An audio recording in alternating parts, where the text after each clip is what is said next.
Welcome everybody to the NFL week number 14. We had another good week last week. We went 4-1 against the spread, 7-2 the past 2 weeks, 31-20 on the season. So we're having a good year at 60% against the spread. The lone loss last week was a tough one. Had Tennessee, if you guys watched that game, tough one. 2 block punts. And then, of course, Tannehill coming in, holding the ball, couldn't hold the ball, missed the extra point. It was insane. It was a weird way for Tennessee to lose. Indy really didn't have any business winning that game. But the Titans just shot themselves in the foot a couple times in that game. But it was 4-1. It was a good week. And now we look to week 14. I'm going to try to keep this rolling, guys. I'm going to go through a bunch of games here, top to bottom. Join the Patreon link. It will be in the description. $10 a month. I'll have my official plays up. 4-1 last week. Damn, 3-1 the week before. So we're running hot right now, but the season overall has been really good. First game is Carolina and New Orleans. New Orleans is about a 5.5, 6-point favorite. When I look at a game like this, I look at the favorite and I'm like, should this team be a favorite? And is it too many points? And the answer is it's too many points. I guess they have to be a favorite because they're playing Carolina, but New Orleans is a false favorite. I said it last week. Fade. I took the Lions last week against them. New Orleans is a complete mess.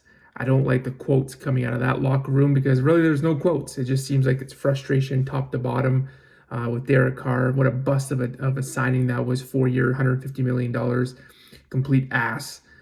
Carolina, though, they continue to believe in this team. I like the quotes coming out of that locker room. Bryce Young says, we're playing tough. They're frustrating losses, obviously, but we're hungry. We're battling right to the end. And that's what I like to hear out of a young team like Carolina.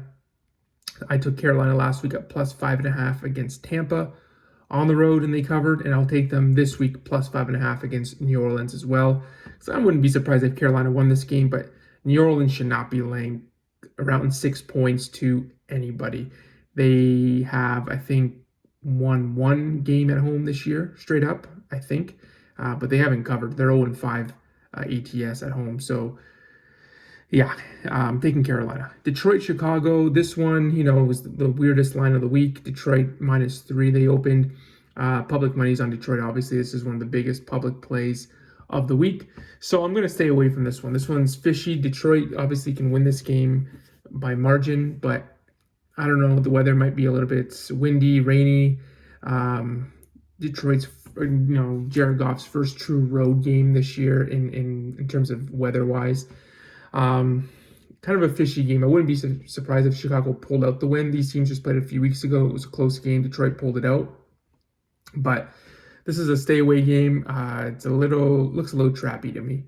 Houston and the Jets. Houston's a 3.5-point road favorite. This one's tough. I can't take New York. It's hard to lay that many points on the road with Houston because it doesn't look like the Jets have given up completely yet on defense anyway. They played another good defensive game last week. Zach Wilson's quarterback again. This is a tough one to play.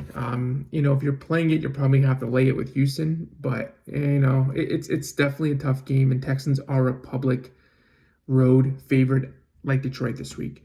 Jacksonville and Cleveland. You got to look at the quarterback situation. Cleveland's -3. If I'm playing it, I'm laying with Cleveland. Jacksonville really screwed up their season last week, losing their quarterback, losing a game outright as a 10-point favorite. Their season could have just went up in flames last week. I like Cleveland here if I had to play it. I don't know who the quarterback is. Don't really care if it's Flacco or DTR, but it'd be the Browns or pass.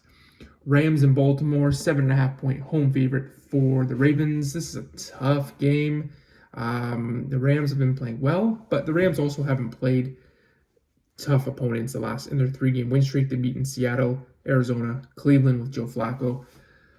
The Rams have trouble when they step up in class. They also, they're dependent on the running game. They're dependent on their offensive line. And Baltimore has a good defense. And Baltimore's off a bye. Lamar Jackson, against NFC opponents in his career, 17-1. This is one where Baltimore's either going to kill the Rams or the Rams will win outright. So if you like the Rams, I would just take them honestly on the money line for a big payout. Otherwise, I'm laying it with this one. Baltimore's the side here, I think. -7, 7.5. It doesn't matter. Seattle and San Francisco. Originally, I did like Seattle in this game, +10.5. It looks like Geno Smith is questionable. This line has gone up to +13, and whoever the backup is for Seattle, yikes. I don't know. It's not going to be good. The reason being, I thought San Francisco is kind of in a letdown spot here.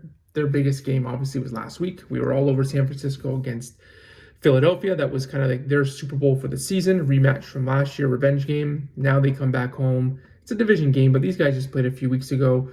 San Francisco rolled in Thanksgiving, so I do like Seattle. It kind of sets up nicely for them to keep it close. And the fact that San Fran just came off their, like I said, their biggest game. Similar to how Kansas City came off their biggest game against Philly and then laid an egg against Green Bay.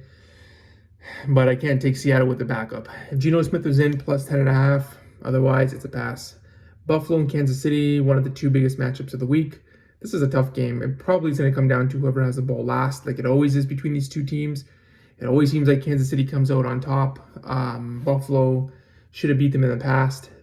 Poor coaching, was the cause of that. Obviously, if I'm a couple of years ago, and that I think it was the AFC divisional game. I don't think it was a conference final. I could be wrong. It could have been the conference final, but I feel it might have been in that crazy overtime game. But otherwise, these two teams this year haven't looked the same. Buffalo's offense is very good. Their defense has been suspect. Poor coaching, obviously, by McDermott. Kansas City, on the other hand, they have a good defense. They're a top 10 defense, very good defense. Offensively, though, they haven't looked the same. They don't have many good receivers. They're not deep. Mahomes looks kind of out of sorts. It's tough because Buffalo's coming off their bye in pretty much a must-win game. So you don't know how they're going to react. They're on the outside looking in, and so I think that hopefully that bye helped them get over that tough loss to Philly. Kansas City on the other side has come off a loss, in prime time against Green Bay. Mahomes off a loss and Kansas City off a loss in general with Andy Reid has been very good. So it's hard to fade Kansas City in this spot. It's also hard to go against Buffalo, given the fact that they had the bye. Kansas City's on a short week anyway.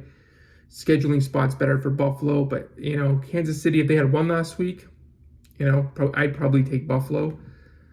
But something about the Chiefs, I do trust Mahomes more than I trust Josh Allen. I trust Andy Reid more than I do with McDermott.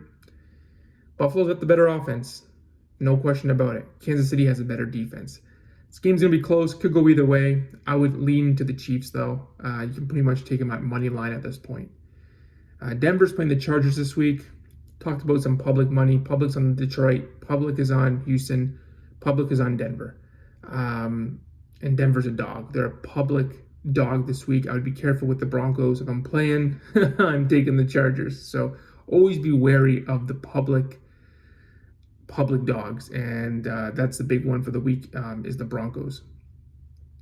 New Orleans is also a very public side this week. Not so much a bet on New Orleans. The public has been fading Carolina all season. Last game, Philadelphia and Dallas. This one for me is easy. If you have a -3, take Dallas. If it's a lot of 3.5s out there, if you like Dallas, I would wait, because the other public dog of the week is Philadelphia. So, like I said, if you like Dallas here, I try to find a 3. You can even maybe buy half a point to get it under 3. But the money has been coming in on the Eagles. So I think if you like the Cowboys, you can maybe wait it out and try to get a 3. I don't think it's not going to go under 3. If you like Philly, grab it now at 3.5, because there's a lot of Eagle money coming in. And I just think it's going to be, at the end of the day here, I think it's how real is Philadelphia? I don't know. I said it last week. I was against them last week with San Francisco. I like Dallas here. I just think Philadelphia at 3.5 originally early in the week. I would have said the Eagles. But now that I thought about it, I'm like, I would take Dallas -3 or Dallas -3.5. I think the fact that Dallas lost a few weeks ago against Philadelphia is more of a reason for me to bet Dallas.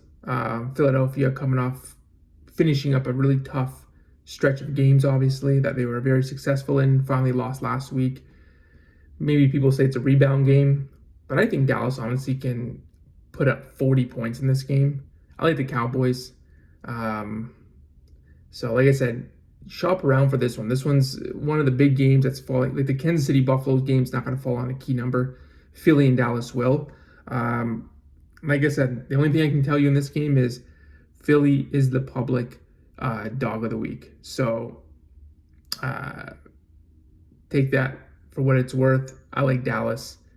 That's it, guys. Like, subscribe, comment, join the Patreon. We're hot right now. I think we'll have another big week. I'm ready. Week 14. Good luck, guys.